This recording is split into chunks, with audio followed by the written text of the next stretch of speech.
Let's look at a monosubstituted cyclohexane.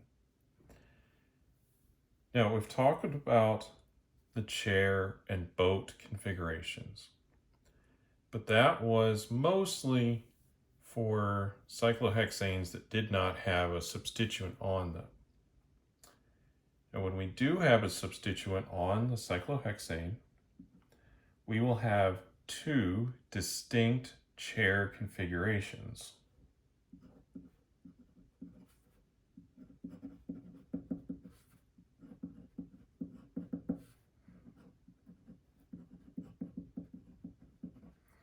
And these configurations are not equivalent.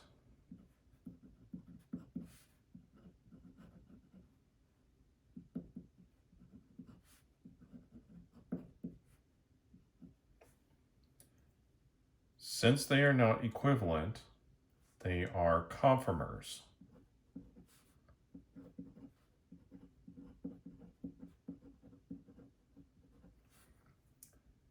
There will be a lower energy when the substituent is in an equatorial position.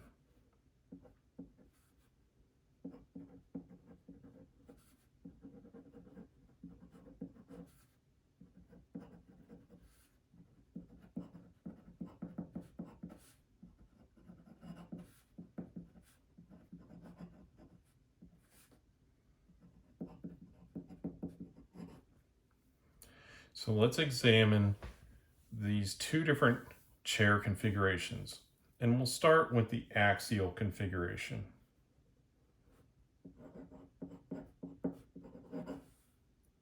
For the substituent. So I'm going to draw our Newman projection right here. And then we'll look at a model kit as well.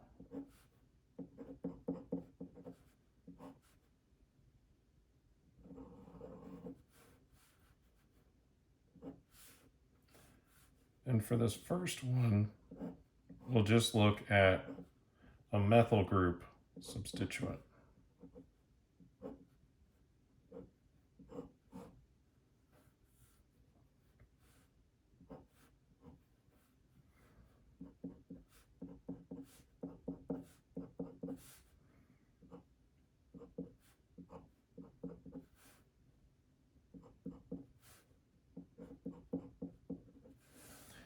So we've placed a methyl group in an axial position. And you may notice that there is a gauche interaction in between the methyl and the rest of the ring. And there's also 1,3 diaxial interactions. So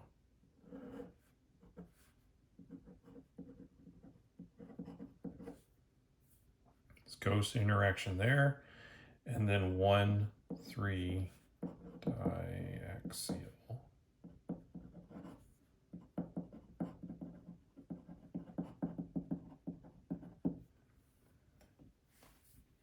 So now let's look at a model kit.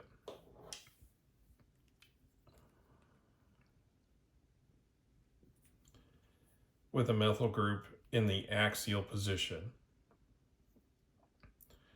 So if we have that and we look down the bond that I drew for the Newman projection here, you'll see the methyl group's up here and it is gauche to the CH2 that's part of the ring.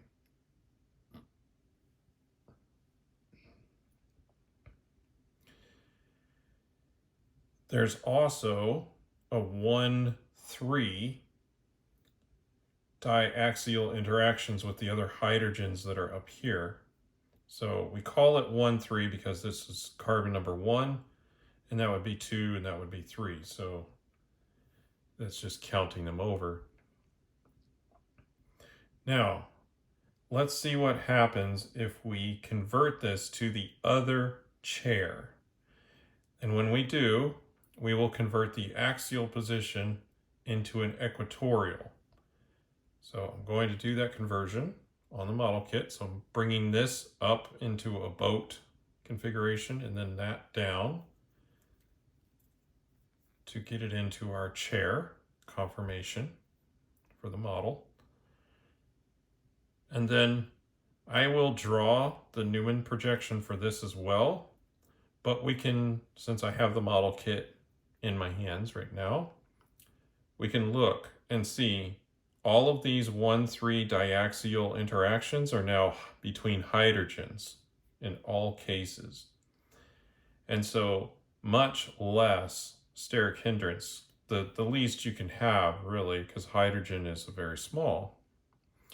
And then if we look down the bond that involves the methyl group here, you will notice that it is anti-configuration to the CH2 on the other side. And if we were to turn and look down the other bond, we'll see the same configuration.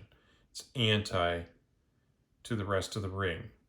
So this is vastly lower in energy.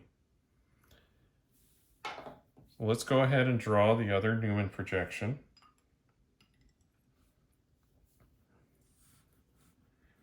So this would be in the equatorial.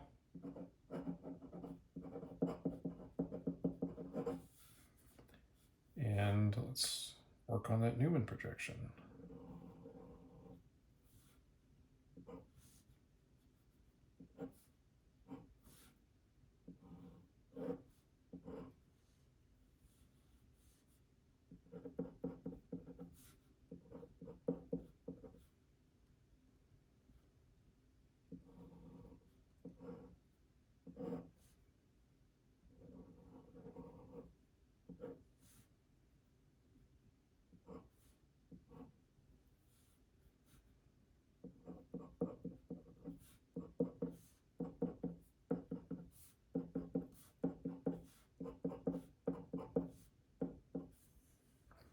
And here we can see that the CH3 is anti to the other CH3. So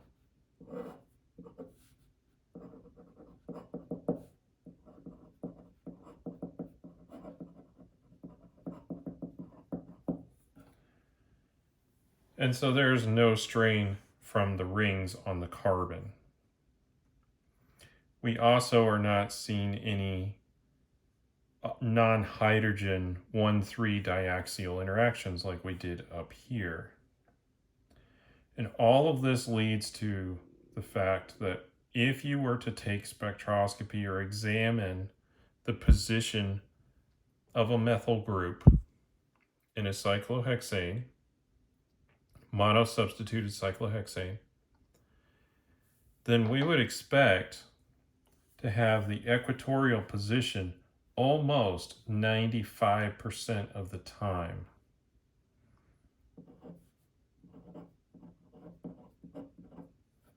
Just under, but around 95% of the time.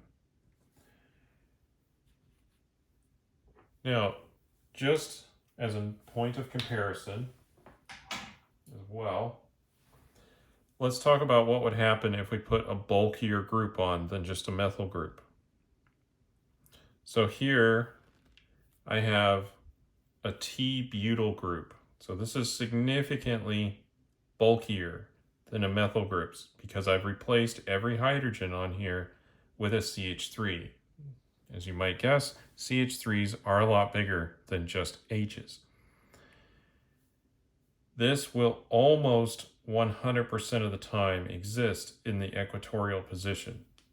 And just for comparison, we'll try to get this into the axial position.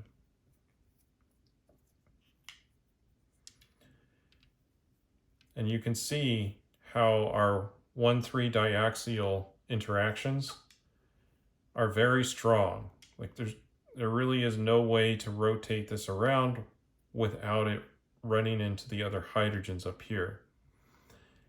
And so it's really only 0.02% of the time that cyclohexane with a T-butyl substituent on it would exist in the axial position because of these terrible steric interactions.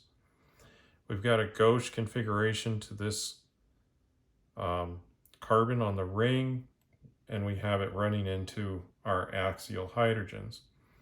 And so when there is one substituent on a ring or cyclohexane, you will find that it prefers to have that substituent in the equatorial position because it gives it much more room sterically. So with that, thank you for watching this video, and we'll see you in the next one.